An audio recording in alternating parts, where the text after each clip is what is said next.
Hi guys, Jello here. Gawin naman natin tong 3D na to, tower fan guys, yan. So, tingnan natin kung ano yung sira dito. So, saksak natin guys. Ito yung ano niya, ayan guys. So, yan guys, yung tatak niya, 3D Galaxy yan guys. Ang model niya, yan. Yan yung model. So, saksak natin ito guys, tingnan natin kung ano yung sira niya. Para masabi natin kung ano yung gagawin natin dito. So, saksak natin. Ay. Ayun. So, 1, 2, 3 switch niya guys, nandito sa ibabaw. 3. So, walang contact yung ilaw dun, oh. Ito yun guys. Ayan.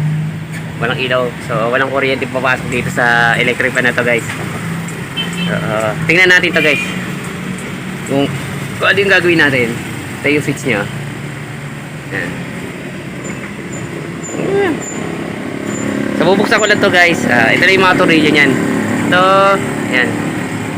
Ito. Ayan. So, ito sa baba. 4 lang yan guys. Tapos susungitin nyo lang kasi clip yan eh. Clip lang yung ang nakalak dito sa 4 na tornilyo. So, ayan guys. Gawin na natin to. Yun naman na guys. So yung guys, ito yung motor niya. Ito yung motor niya, malita yung motor nito.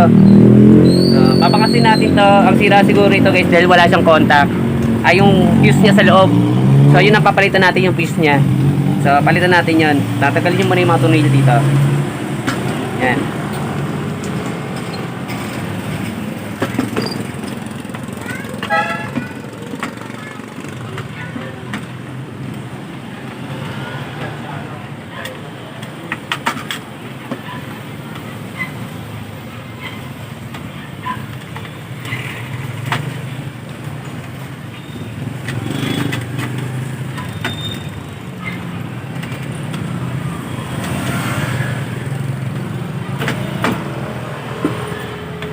Ito yung tornilyo dito guys, tanggalin nyo ito.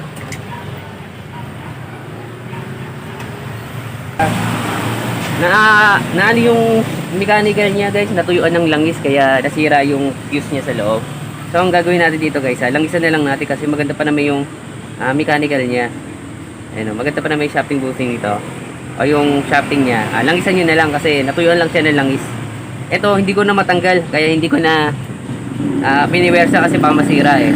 So, sinorkat ko na lang siya. Pero okay pa naman yung bushing nito kaya hindi ko na siya tinanggal. So, yung thermal fuse lang natin tong ano niya, yung motor. Kasi yun ang sira eh, walang contact. So, gawin muna natin yung thermal fuse niya guys.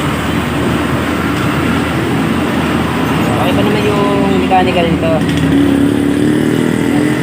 Linisin nyo lang, tapos saan nyo lagyan ng langis.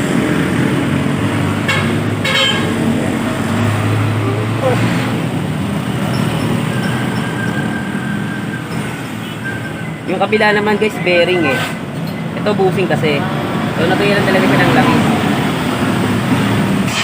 Ito isa bearing, kaya okay. Itong ano lang, bushing. Lalagyan nyo lang siya ng langis.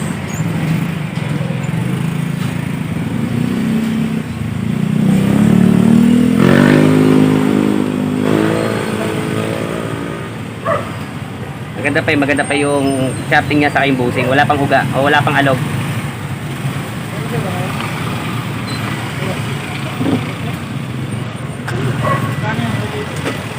Ito, lagyan nyo na lang din ng langis.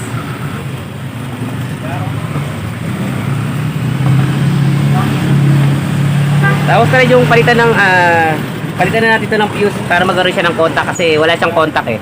So, baklasin ko lang to guys para magawa natin. So yung guys, ito yung thermal fuse ko nakikita mo. Ito. Yan. So yan yung papalitan natin guys.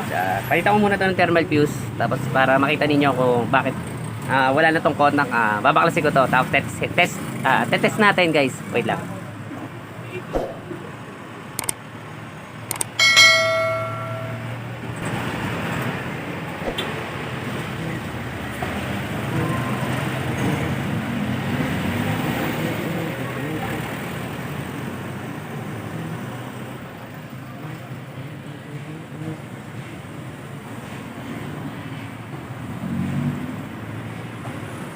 Ito guys yung fuse niya.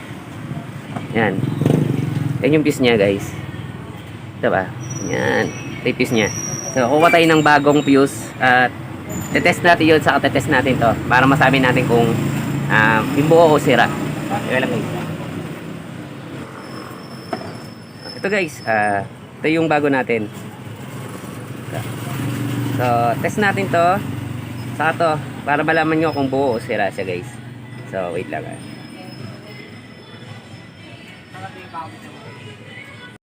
Nasiyak ko na ito tester natin, test wire natin na to guys. Checkin natin to. To, yan. So, tingnan natin kung buo. Ito na nga, ikakabit ko lang guys. Kapit lang natin para makita niyo. So yun guys, test na. So wala siyang ilaw, so sira na to. So sira na tong fuse niya. Fuse to guys, fuse tong tawag na to. So siraan talaga siya. So yung isa naman checkin natin guys.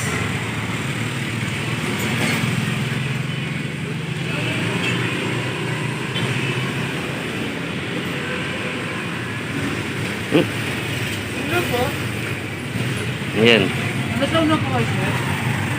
So yun guys, may contact siya. So may ilaw to. So buo to guys. So okay na to. Ito ilalagay natin sa kanya. So yun guys, nakita nyo, yun yung ginawa natin. So kinapit lang natin yung thermal fuse dito sa loob ng motor na yan guys. Yan. So meron ng kuryente yan guys. Meron ng contact yan. Saksak lang natin. Sasaksak ko lang guys para malaman ko rin kung meron lang talaga. So yun guys, umilaw na yung ilaw natin guys. So wait lang papakita ko sa inyo na umilaw na siya. So yun guys, yung ginawa natin. So inikot-ikot ko lang siya guys. Huwag ito yan ang hinangin sa magandali ikot ninyo. So ito yung guys, sinaksak ko na siya. So meron na siyang contact. So yan na. Lilipat-lipat ko siya guys.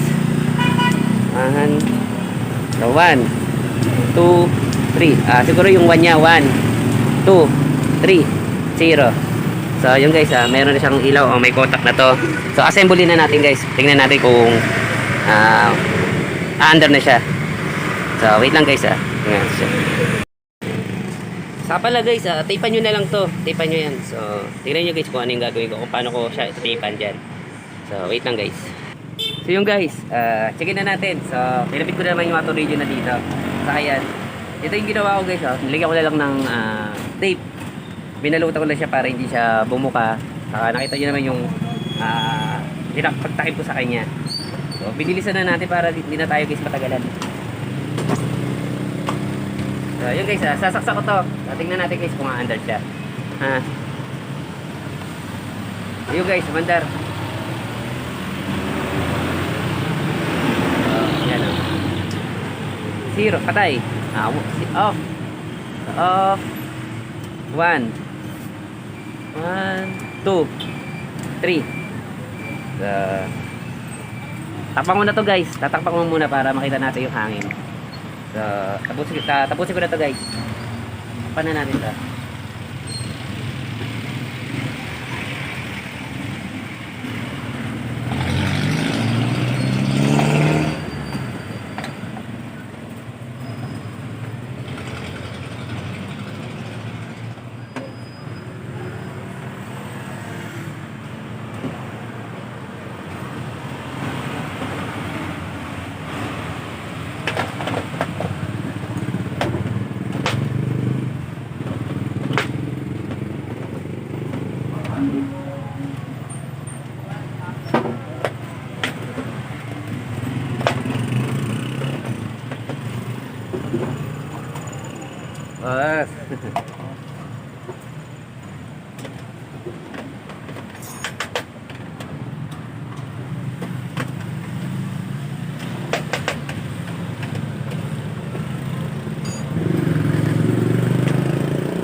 Yung guys, tapos na. So sinaksak ko na siya guys, 220 na yan. So yan, 220 siya. Testingin na natin ito kung okay. So yung switch niya guys, lagay na sa 1 Yun guys, dito naman yung hangin. Tama naman yung kabit natin. Yung 1, 2. 2,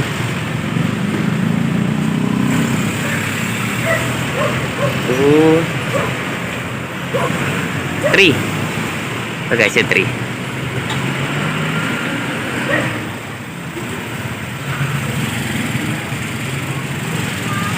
Tapos 0. Tapos 0 guys, naka 0 na yan. Ayan, 0. Pusa ulit natin. Yung sa kabila naman na 1 guys, ayan o. Nag-oscillate siya. Ayan guys, basahin niya. Nag-oscillate na siya, umaandar na siya, umiikot na, gumagano-gano na guys. Ayan o. Sa kabila. Ayan o, may oscillation siya. Tingnan natin yung 2. Yan 2 yan guys, pero ganun din, umiikot pa rin siya. Pag sa kabila nyo siya pinihit, steady lang siya. Pero pag iniikot nyo sa kabila, pwede siya mag-oscillate. Ang galing, nakakatawa. So maliit lang to guys. Pag nakatayo siya sa ganyan, yan. Yan yung electric pan na yan. Ito yung electric pan guys. Ganyan lang siya kaliit. Yan lang electric pan na yan. So maliit lang siya guys. Cute. Tapos payat. Hindi katulad dati ng mga tower pan na malalaki. Pero ito payat kasi. Matataba ito payat.